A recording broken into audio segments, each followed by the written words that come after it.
Assalamualaikum warahmatullahi wabarakatuh. Selamat datang kembali di video pembelajaran Bahasa Indonesia untuk kelas 7 SMP dan MTS. Ini adalah pertemuan pertama kita di semester genap. Jadi pembelajaran kita masih sama dengan semester sebelumnya, masih berlangsung dengan jarak jauh atau daring. Ini untuk mengikuti peraturan pemerintah yang mengharuskan kita stay at home. Jadi kalian harus tetap semangat dan diperhatikan semua tugas-tugasnya. Nah, karena ini adalah pertemuan pertama, maka saya akan menjelaskan atau memberikan gambaran materi apa saja yang akan kita pelajari di semester ini. Oke, kita lihat di sini materi yang pertama yaitu teks puisi rakyat. Kemudian materi selanjutnya adalah teks cerita fabel, kemudian ada teks surat pribadi dan surat resmi, kemudian materi yang terakhir adalah membaca buku fiksi. Langsung saja kita masuk di materi yang pertama yaitu teks puisi rakyat. Nah, di sini tujuan yang ingin dicapai pada materi ini yaitu yang pertama menyimpulkan ciri umum puisi rakyat, yaitu pantun, syair, dan gurindam pada teks yang dibaca atau didengar. Kemudian yang kedua, membandingkan persamaan dan perbedaan struktur pantun, syair, dan gurindam pada teks yang dibaca atau didengar.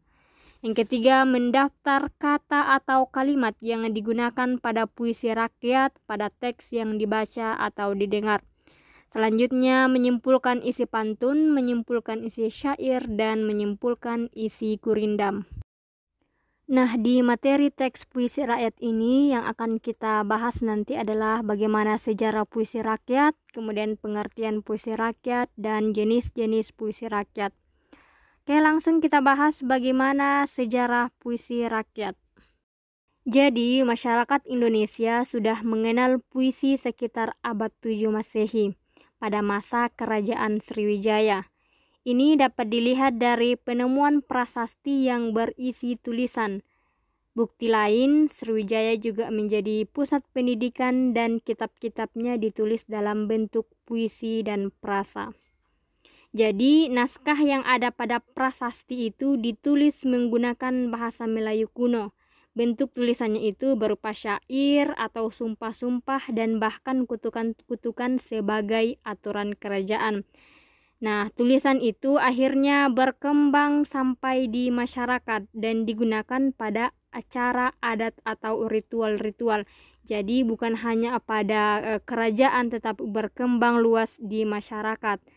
Nah, akhirnya digunakan dalam acara adat atau ritual-ritual seperti ibadah, pertemuan adat, perkawinan, dan acara ritual atau upacara lainnya. Puisi lama atau puisi rakyat itu memiliki nilai-nilai yang ingin diwariskan para leluhur seperti nilai moral, agama, dan budi pekerti. Sehingga untuk mempertahankan nilai budaya serta menanamkan nilai budi pekerti, lahirlah jenis-jenis puisi lama. Misalnya mantra, gurindam, syair, pantun, dan lain-lain. Oke, selanjutnya kita masuk di materi pengertian puisi rakyat. Jadi, puisi rakyat adalah puisi yang terikat oleh aturan-aturan tertentu, di mana di dalamnya kaya muatan nilai-nilai luhur. Nah, aturan-aturan yang mengikatnya yang pertama ada penggunaan rima, jumlah baris, jumlah bait, dan jumlah suku kata. Nah, nanti kita akan bahas apa itu rima, bagaimana itu baris, bait, dan suku kata. Berikutnya kita masuk di jenis-jenis puisi rakyat. Jenis puisi lama atau puisi rakyat ada beberapa. Yang pertama ada mantra, pantun, seloka, talibun, syair, karmina, dan gurindam. Tapi di pertemuan ini kita hanya akan bahas 3, yaitu gurindam, pantun, dan syair. Oke, yang pertama kita masuk di gurindam. Jadi istilah gurindam ini berasal dari bahasa India yaitu kirindam yang berarti mula-mula atau perumpamaan. Gurindam ini syarat nilai agama dan moral. Jadi gurindam ini adalah jenis puisi yang terdiri dari 2 baris dan biasanya berisi tentang nasihat.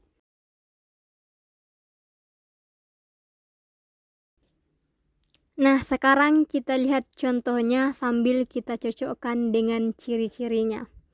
Di sini dapat kita lihat contoh yang pertama, barang siapa mencari ilmu maka carilah ke para guru. Nah, dapat kita lihat dari contoh ini, ciri yang pertama adalah terdiri atas 2 baris dalam sebait.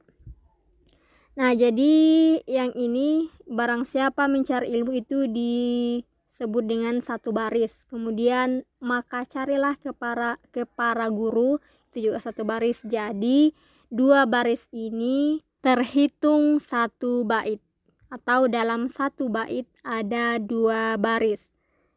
Kemudian ciri yang berikutnya, tiap baris memiliki jumlah suku kata sekitar 10 sampai 14. Sekarang kita lihat berapa jumlah suku katanya per baris.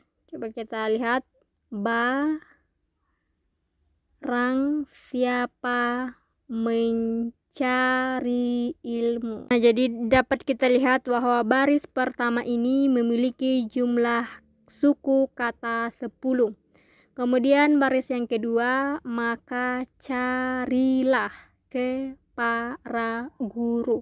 Nah, ada 10 suku kata juga. Berikutnya kita lihat ciri yang ketiga, yaitu tiap baris bersajak AA, BB atau CC. Jadi maksudnya adalah antara baris pertama, huruf akhir baris pertama dengan baris kedua harus sama. Misalnya ini barang siapa mencari ilmu berakhiran U, berarti baris kedua juga harus berakhiran U, maka carilah ke para guru. Contoh kedua, ketika engkau tengah belajar harus tekun dan juga sabar. Baris pertama berakhiran huruf R dan baris kedua juga berakhiran huruf R. Itu yang dimaksud dengan bersajak AA, BB atau CC. Berikutnya merupakan suatu kesatuan yang utuh. Jadi gurindam ini antara baris pertama dan baris kedua itu saling berhubungan dan tidak bisa dipisahkan atau merupakan satu kesatuan yang utuh. Ciri berikutnya, baris pertama berisi soal, masalah, atau perjanjian, sedangkan baris kedua berisi jawaban akibat dari masalah atau perjanjian pada baris pertama. Nah, sekarang kita lihat. Barang siapa mencari ilmu, jadi ini adalah persoalan yang ingin mencari ilmu, maka carilah ke para guru. Ini adalah jawabannya. Siapa yang ingin mencari ilmu, persoalannya, kemudian jawabannya adalah carilah ke para guru. Jadi baris pertama berisi soalan atau permasalahan, sedangkan baris kedua ini merupakan jawaban. Ciri berikutnya yaitu isi gurindam biasanya berupa nasihat, filosofi hidup, atau kata-kata mutiara. Nah, sekarang kita lihat lagi contohnya. Yang ketiga, barang siapa tidak berilmu bagaikan kursi tidak bertumpu. Kemudian contoh yang keempat, ilmu jangan hanya dihafalkan namun juga harus diamalkan. Jadi keempat contoh gurindam ini mengandung nasihat-nasihat. Yang kedua, kita masuk pada jenis puisi rakyat yaitu pantun. Nah, pantun ini dikenal dengan banyak nama. Kalau bahasa Jawa berarti tuntun, bahasa Toba pantun, kemudian bahasa Minangkabau yaitu patuntun yang artinya penuntun. Jadi secara umum artinya kurang lebih sama, yaitu ucapan yang teratur, arahan yang mendidik, dan bentuk kesantunan. Jadi pantun ini merupakan jenis puisi lama yang terdiri dari 2 bagian penting, yaitu sampiran dan isi. Kita lihat ciri-cirinya. Yang pertama di sini, tiap bait terdiri atas 4 baris atau larik. Kemudian tiap baris terdiri atas 8 sampai 12 suku kata. Rima akhir setiap baris adalah AB, AB. Jadi rima itu adalah persamaan atau pengulangan bunyi, atau sederhananya adalah memiliki huruf terakhir yang sama. Kemudian selanjutnya baris pertama dan kedua merupakan sampiran, dan baris ketiga dan keempat itu merupakan isi. Nah, sekarang kita lihat lagi contohnya. Di sini contoh yang pertama. Pergi ke tepi kali, jangan lupa bawa guci, bangkitlah anak pertiwi, bangunlah negerimu ini. Jadi ciri yang pertama tadi adalah tiap bait terdiri atas 4 baris atau larik. Jadi ini baris pertama, baris kedua, baris ketiga, dan baris keempat. Kemudian selanjutnya tiap baris terdiri atas 8 sampai 12 suku kata. Rima akhir setiap baris adalah AB, AB. Sekarang kita lihat maksudnya adalah baris pertama dengan baris ketiga itu memiliki huruf akhir yang sama, sedangkan baris keempat, baris kedua dan keempat juga memiliki huruf terakhir yang sama, atau bahkan bisa semuanya keempat baris ini mempunyai huruf akhir yang sama. Coba kita lihat contoh yang kedua. Wajah kusam jerawatan, perlu dirawat dari dagu sampai dahi. Nabi Muhammad adalah panutan, pembawa jalan terang menuju ridho ilahi. Nah, sekarang kita lihat baris pertama berakhiran N. Berarti baris ketiganya juga harus berakhiran N. Kemudian baris kedua berakhiran I, berarti baris keempatnya juga harus berakhiran I. Jadi intinya baris pertama dan baris ketiga harus sama, huruf akhirnya harus sama. Sedangkan baris kedua dan baris keempat harus memiliki huruf akhir yang sama. Itulah yang dimaksud dengan bersajak AB, AB. Nah, selanjutnya baris pertama dan kedua merupakan sampiran, sedangkan baris ketiga dan keempat merupakan isi. Sekarang kita lihat lagi contoh yang lain.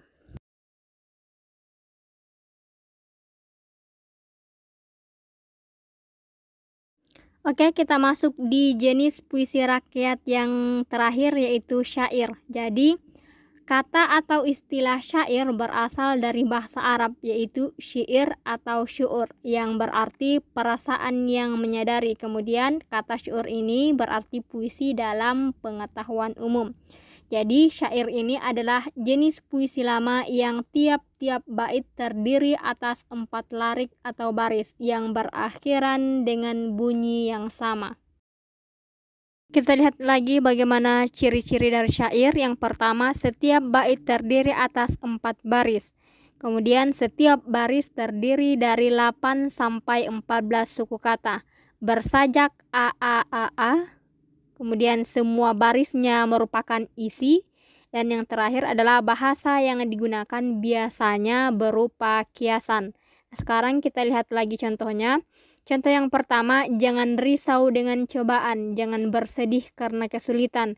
Berdoa saja pada Tuhan, insya Allah Dia akan kabulkan. Sekarang kita lihat ada 4 baris. Baris pertama, kedua, ketiga, dan keempat hampir sama dengan pantun yang terdiri dari 4 baris atau 4 larik.